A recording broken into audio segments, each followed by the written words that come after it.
Ladies and gentlemen, listen to me very carefully because this message right here, if you truly receive it, has the power to change everything about your life. Fear is not from God.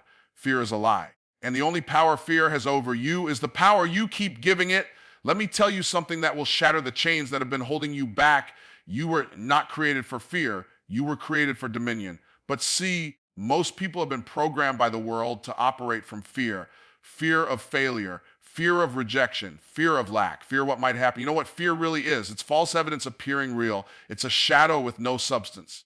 And yet most people bow down to it like it's a god, but not you. Not anymore. You see, fear only survives in the absence of clarity. When you don't know WHO you are and know Haas you are, you become a slave to what you don't understand. But when you walk in tier H, fear dies. Fear is not your reality. It's a deceptive illusion. It only has power when you believe in its voice more than your God-given authority. Most people live their entire lives under the influence of fear, thinking it's something they have to manage, when in fact it's something they were born to conquer.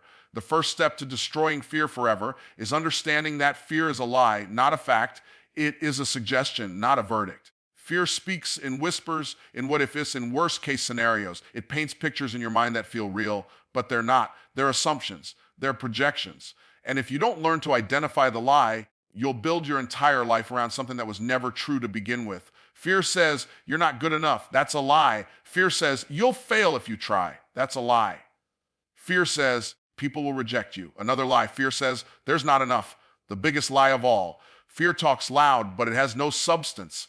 It has no form. It has no legs to stand on. It's smoke and mirrors. The only reason it works is because it speaks to the part of us that has forgotten who we are. Fear thrives in ignorance. It multiplies in environments where identity is weak and purpose is unclear. But when you remember that you are made in the image of a creator who lacks nothing, fears begin to crumble. Why? Because when you're walking in truth, fear can't follow. It has no oxygen in that environment. It suffocates in the presence of someone who knows their authority. Most people have been trained by the world to treat fear like it's a compass. If you're scared, it must not be for you. Wrong. Fear is not a signal to stop. It's often proof you're stepping into something greater than your current comfort zone. That's why fear shows up. Fear is resistance. It's the friction between your now and your next. It's the noise that happens when you're breaking out of the old and stepping into the new. So the presence of fear does not mean danger. It means destiny. But in order to see fear for what it is, you must take control of the narrative in your mind. You must become a steward of your thoughts. Every thought is either building faith or feeding fear, and most people don't guard their minds. They let the news speak fear. They let social media speak fear. They let failure from the past speak fear. They give fear a microphone, then wonder why it feels so loud. But fear only has a voice because you keep listening. To destroy fear, you must cut off its supply, and that begins with truth. Fear cannot stand in the presence of truth. Fear says, you'll never make it. Truth says, I am more than a conqueror. Fear says, you don't have what it takes. Truth says, greater is he who is in me than he who is in the world. Fear says, you're all alone. Truth says, I will never leave you nor forsake you. When you rehearse truth more than you rehearse trauma, more than you rehearse loss, more than you rehearse limitation, fear starts to lose its grip. The problem is that most people have spent more time meditating on their fears than they've spent meditating on their future. You become what you meditate on. If you meditate on fear, you become paralyzed. If you meditate on truth, you become unstoppable. And here's the key: fear feels real, but it's not. Just because something feels true doesn't mean it is true. We were never told to walk by feelings. We were told to walk by faith. Faith in what? In the truth of who we are, whose we are, and what we were born to do. Fear is the enemy's counterfeit version of vision. It shows you a future that hasn't happened yet and tries to convince you to give up your power in the present. That's all fear really is: a future-focused lie dressed in anxiety. But the moment you see it for what it is, you can stand up in your authority and say, no more. I will not let fear make my decisions. I will not let fear determine my voice. I will not let fear dictate how big I dream or how far I go. Because here's the truth: fear only wins when you agree with it. If you stop agreeing with fear, it loses all its power. The agreement is what keeps it alive. And today, you get to break the agreement. You get to say, I don't care what it looks like. I don't care what it feels like. I don't care what they said. I walk in truth, not in terror. I walk in purpose, not in panic. I walk by faith, not by fear. And when you choose to live like that, when you choose to believe the truth, even when fear knocks at your door, then fear can't hold you anymore. It can't slow you. It can't own you. And it can't stop what's already been set in motion for your life. you become the kind of person fear has to run from. Because once you know it's a lie, you're free. You were not created for fear. You were created for dominion. That's not just a motivational phrase. It's a foundational truth that will set you free if you let it sink deep into your spirit. From the beginning of time, mankind was given authority, power, and purpose. You were made in the image of a creator who lacks nothing, fears nothing, and backs down from nothing. So when fear begins to dominate your decisions, your voice, or your vision, it's a sign that you've stepped away from your original identity. You see, fear and dominion cannot occupy the same space. One will always cancel the other.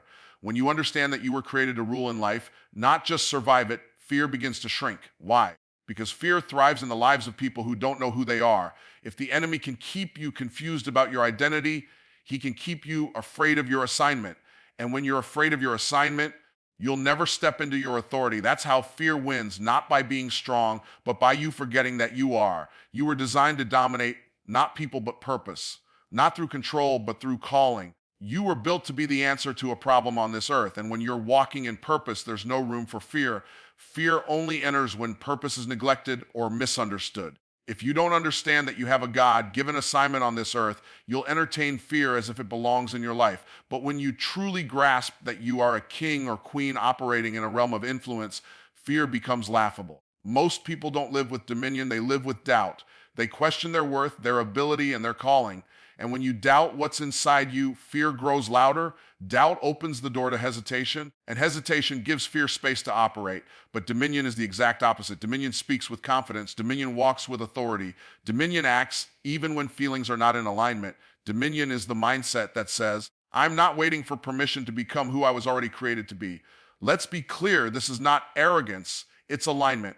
When you understand that dominion is your default, not your reward, you stop begging life for scraps and start commanding results. You stop shrinking in rooms you were called to lead. You stop letting fear control your decisions and start letting purpose dictate your direction. Dominion is not about being perfect. It's about being positioned. Positioned in truth, positioned in clarity, positioned in power. Think about this: when a lion walks through the jungle, it doesn't need a roar to prove it's the king. It knows who it is. It doesn't ask permission to hunt. It doesn't negotiate its instincts. That's dominion. And you have that same DNA inside of you, spiritually, mentally, and even creatively. But fear tries to make you forget. It whispers, what if you fail? Dominion responds, what if I fly? Fear says, you're not qualified. Dominion says, if I'm called, I'm qualified. Fear looks for excuses. Dominion finds execution. You cannot walk in dominion and live in fear at the same time. One will always submit to the other. So every day you must choose, do I let fear shrink my steps, or do I let purpose stretch me into my potential? Dominion doesn't mean you'll never feel fear. It means fear doesn't get to make the final decision. Feel the fear, acknowledge it, then remind it who's in charge. The people who win in life, in business, in relationships, in destiny, are not the ones who never felt fear. They're the ones who remembered they had dominion in the face of it.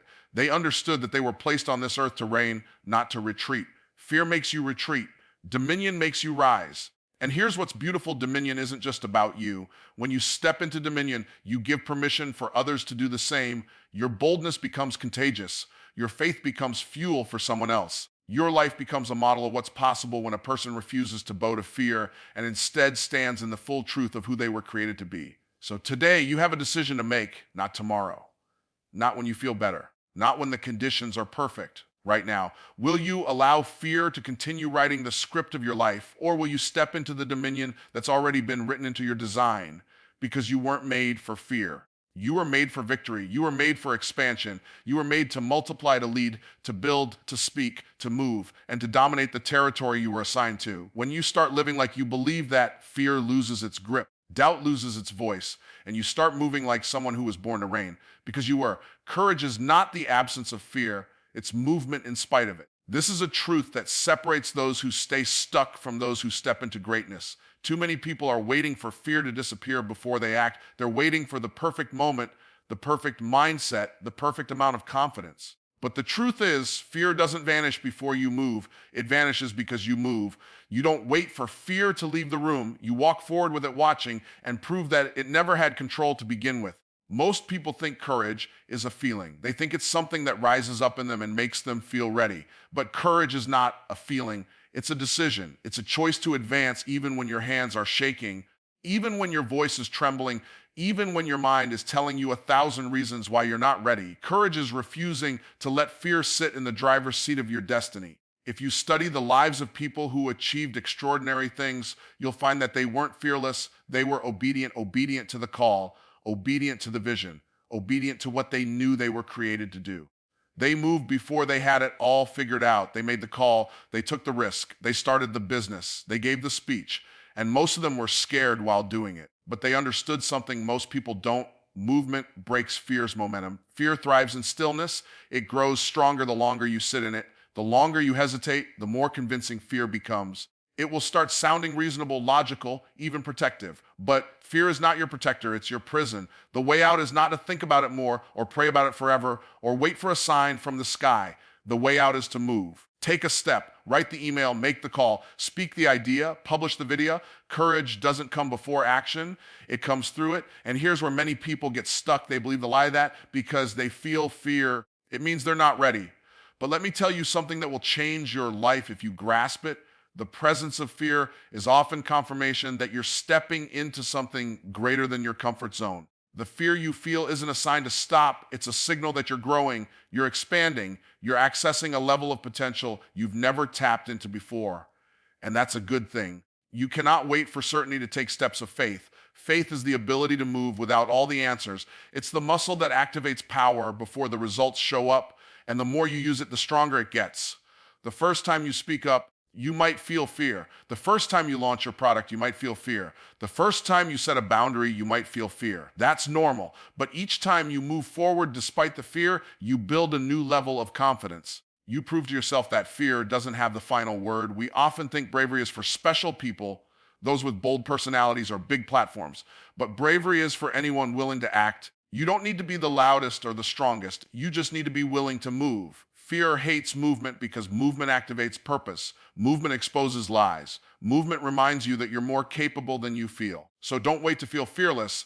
Instead, decide that fear will not make your decisions for you. Don't let fear choose your career, your relationships, your calling, or your capacity, because the truth is, courage is in your control. You control whether or not you stand still. You control whether or not you speak up. You control whether or not you shrink or rise. And every time you choose to move, to act while afraid, you destroy fear's grip a little more. This is how fear dies, not in a single moment, but in a series of decisions where you move anyway. You show up scared, and then you show up again. You act while doubting, and then you act again. You keep building, launching, growing, speaking, and living even while fear whispers in your ear. And eventually that whisper becomes silent because you no longer believe it. Courage isn't a switch you flip. It's a path you walk, step by step, action by action. You prove to fear that it has no place in your future. You don't need to feel ready. You just need to go. And when you do, you'll realize that the fear you felt was never as powerful as the purpose you're carrying. You'll realize that motion is your weapon and courage is your choice, not just once, but every day you decide that fear will no longer run your life. Fear cannot survive in a renewed mind. It's not just that it becomes weaker, it becomes completely incompatible. Like light expels darkness, a renewed mind expels fear. They do not coexist peacefully. One always drives the other out, and here's the truth. You don't eliminate fear by fighting it directly. You eliminate fear by renewing your thoughts, by changing what your mind meditates on, focuses on, and believes to be true. Most people are trying to change their feelings without first changing their thinking. That's why fear keeps coming back. That's why no matter how many motivational videos they watch or how many affirmations they say, fear still creeps in when the room gets quiet because their core belief system has not been renewed. And until you reprogram your mind, fear will always find a home inside it. You see, your mind is a garden. It will grow whatever you plant. If you keep feeding it thoughts of danger, failure, scarcity, and rejection, it will grow fear as a natural result. You won't even need to try. It'll be automatic. But when you intentionally plant seeds of truth, faith, abundance, and purpose, then fear has no soil to root itself in. It dies before it can grow. That's what renewing your mind does. It changes the environment inside of you so that fear is no longer sustainable. How do you renew your mind? Not just by thinking positive thoughts, that's surface level. You renew your mind by replacing lies with truth consistently, intentionally, and repeatedly. It's not just about saying the right things once. It's about meditating on truth until it becomes your default pattern of thought. Because the truth is, whatever becomes normal to you mentally will become reality in your life. Fear has no place in a mind that's saturated with truth. That's why most fear doesn't come from your circumstances. It comes from your interpretation of them. Two people can be in the exact same situation, and one is full of peace while the other is paralyzed by fear. The difference isn't in the environment, it's in the mind. One person is seeing through the lens of truth, the other is seeing through the lens of fear. And let's be clear, renewing your mind is not a one-time event, it's a daily discipline. It's waking up every morning and deciding, I will not let the lies of yesterday rule my thoughts today. It's refusing to let old patterns play on repeat. It's catching fear in the act and confronting it with something greater, not with willpower, but with word power. Because truth isn't just an idea, it's a weapon. It's the sword that cuts through the illusions fear tries to build. You can't just remove fear, you have to replace it. You don't just stop thinking fearful thoughts, you replace them with thoughts of strength, promise, and identity. I can't do it becomes, I am fully equipped. What if I fail? Becomes, what if this changes everything? I'm not enough becomes, I am chosen and qualified. These aren't empty phrases. They are recalibrations. They are shifts in mental authority. They remind your mind of who you really are. And that reminder is what begins to starve fear. A renewed mind is one that has trained itself to default to truth, not trauma, to see possibilities, not limitations, to walk in faith, not fear. It's not about ignoring reality. It's about refusing to be ruled by it, because your mind determines your perspective and your perspective determines your power. If your thoughts are small, your actions will be small. If your thoughts are full of fear, your progress will always be limited. But if your thoughts are renewed, your life becomes unstoppable. You don't overcome fear by trying to feel braver. You overcome fear by thinking better. And the more you renew your mind, the more your emotions will begin to align with truth rather than react to lies. A renewed mind becomes your protection. It becomes your anchor when the storm hits, because fear will still try to whisper, but your mind will already be fortified with truth. And in that environment, fear has no voice that can lead you. You have to decide, will your thoughts reflect your past or your purpose? Will they echo fear or declare freedom? A renewed mind doesn't deny what's difficult. It simply refuses to be dominated by it. It sees challenges, but it also sees solutions. It feels the fear, but it chooses to believe something greater. And over time, that becomes your normal. You start waking up with peace, not panic. You start approaching decisions with clarity, not chaos. You start living with intention, not intimidation. This is the power of renewing your mind. It doesn't just improve your thoughts, it transforms your entire life. Because once your thinking is right, everything else begins to fall in place. You speak differently, you act differently, and fear, once so loud, now fades into the background, because truth has taken its place and truth always wins. Your words shape your world. Every word you speak carries weight. Every sentence you release either builds your future or breaks your momentum. What most people don't realize is that fear doesn't just grow in silence, it grows through speech. The more you talk about what could go wrong, the more your mind believes it's already happening. The more you verbalize your limitations, the more your brain begins to organize your actions around those limitations. Your mouth is not just a tool for communication, it is a gateway of creation. Words are seeds. When you speak them, you plant them into your atmosphere and into your subconscious. You may not see the harvest immediately, but rest assured, it's coming. You don't get to speak fear and reap faith. You don't get to speak doubt and live in clarity. The harvest always matches the seed.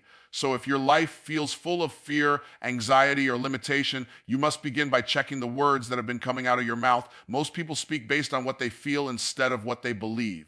They speak from emotion, not intention. And that's dangerous because words have creative power, whether you're being intentional or not. When you say, I'm not good enough, you're not just expressing a thought, you're reinforcing a mental stronghold. When you say, I always mess things up, you're giving your brain instructions to keep proving that belief right. Words aren't just reflections of your mindset, they are architects of it. The power of life and death is in the tongue. That's not just a quote, it's a principle. You can literally speak life into a dead situation, or you can speak death into something that was full of potential. And you get to choose. The words you speak out loud are signals to your mind, your body, your emotions, and even your surroundings. They activate or deactivate your faith. They stir your courage or they suffocate it. And once you begin to take responsibility for what you're speaking, you gain a whole new level of control over your environment. Fear loves to disguise itself as realism. It will have you saying things like, I'm just being honest, or I'm just being realistic, when in truth, you're just verbalizing fear. You're prophesying loss over your own life without realizing it. You're aligning your tongue with the lies you've been told rather than the truth you were designed to walk in. The truth is, there's a difference between acknowledging reality and surrendering to it. Speaking fear is not wisdom. It's agreement with defeat. Your words were never meant to echo fear. They were meant to declare truth. That means even when fear is present, your mouth doesn't have to submit to it. You can feel fear in your body, but still speak strength. You can feel uncertainty in your circumstances, but still declare peace. This is the difference between living from fear and living by faith. Fear reacts, faith declares. The most powerful thing you can do when fear starts to rise up is open your mouth and speak the opposite. If fear says, you're going to fail, speak, I am more than a conqueror. If fear says, you're not qualified, say, I am called, and what God calls, he equips. If fear says, this will never work, respond, all things are working together for my good. Don't just think those things, speak them. Your words are not passive, they are weapons. And when you begin to speak with authority, things begin to shift. You don't just speak what you see, you speak what you want to see. That's not fantasy, that's leadership, that's power. You are not at the mercy of your fear. You were given a voice, and that voice is your first form of spiritual resistance. Use it. Don't let fear be the loudest thing in your atmosphere. Drown it out with words of truth, words of vision, and words of victory. And understand this, you don't have to feel powerful to speak powerfully. You don't have to feel courageous to speak courage. Speak it until you believe it. Speak it until your body aligns with it. Speak it until your mindset begins to change.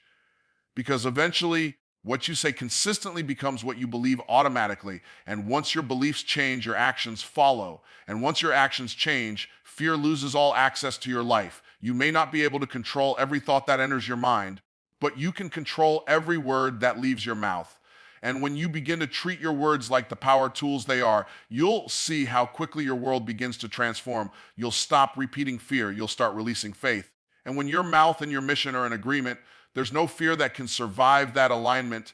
You will have created an atmosphere where fear cannot thrive because truth is louder, stronger, and more consistent. Speak life. Speak on purpose. Speak like someone who knows that your words are writing the next chapter of your story, because they are. Start where you are, but start now. That simple decision can alter the course of your life. Waiting has become the silent killer of destiny. So many people live stuck in delay, convincing themselves that once they feel ready, once the timing is perfect, once they've gathered every detail, then they'll finally move. But fear thrives in delay. It feeds on hesitation. The longer you wait, the louder fear becomes. But when you decide to take action, even if it's small, even if it's imperfect, you silence fear's voice and take back your power. There is no perfect moment coming. There is no ideal set of circumstances. The stars won't all align. The conditions won't all cooperate. Waiting for perfect is just fear wearing a mask called logic. It's fear disguised as wisdom. But real wisdom understands that progress is born in motion, not in mastery. You don't need to know everything to begin. You just need to start. Take the first step. Make the move. Write the sentence. Speak the truth. Launch the vision. Begin. Starting doesn't mean you're completely prepared. It means you're ready to grow. Starting isn't about having all the answers. It's about saying, I'm committed to figuring it out along the way. Every successful person you admire didn't wait until they were confident. They started while they were still unsure. They started when the path was unclear. But they knew that clarity comes in motion. You find direction while you move. You build confidence through action. But none of that can happen until you take that first bold step. Fear always wants you to wait. It will say, you need more time. You need more training. You need more approval. It will give you 100 reasons why you're not ready. But fear's goal isn't to keep you safe. It's to keep you stuck. And the only way to break its grip is to do the very thing it's telling you not to do. Start, not next week, not after another course, not once you're more comfortable. Start now. While you're uncertain, while you're uncomfortable, while you still have doubts, there is power in now. Momentum doesn't wait for the perfect mood. It responds to movement. And here's what happens when you start now. You begin building evidence. Every action you take, no matter how small, becomes proof that you are capable. That proof builds confidence. That confidence fuels more action. And before you know it, you're operating at a level you once felt unqualified for. But none of that happens until you choose to start. You don't need a full plan to start. Start with what you have. Use what's in your hand. What do you know right now? What can you do today? What decision can you make in this moment to get closer to where you're meant to be? It doesn't have to be dramatic. It just has to be movement. Start writing, start calling, start building, start serving, start sharing. You don't need perfection. You need obedience to your purpose. And remember, starting doesn't mean it's going to be easy. It just means you're no longer okay with being stuck. The first steps may feel awkward. You may feel exposed, but growth always begins in discomfort. That's where your character is forged. That's where your discipline is built. That's where fear begins to lose its voice. Not because you destroyed it in one moment, but because you proved it wrong one decision at a time. Every dream begins with a start. Every breakthrough begins with a yes. Every calling requires a moment when you stop talking about it and actually do something. Don't underestimate the power of small beginnings. What starts in silence can echo across nations. What begins in obscurity can impact generations. But only if you start. Fear may say you're not ready, but what if you are? Fear may whisper that you're too late, but what if now is the exact time you were made for? You don't need external validation to start. Your assignment is your permission. Your vision is your green light. The fact that the idea lives inside you is all the evidence you need to begin moving toward it. Stop waiting to feel like you're enough. You've already been equipped. Everything you need for the next step is already within reach. You just have to trust it enough to act. So don't overthink it. Don't overplan it. Just start. Trust the process. Let it stretch you. Let it grow you. The sooner you move, the sooner fear loses its voice. The sooner you start, the sooner the next door opens. Start with shaky hands. Start with a trembling voice. Start with limited resources. Just don't stay where you are, because the only way fear wins is if you stay stuck. But the moment you move, you win.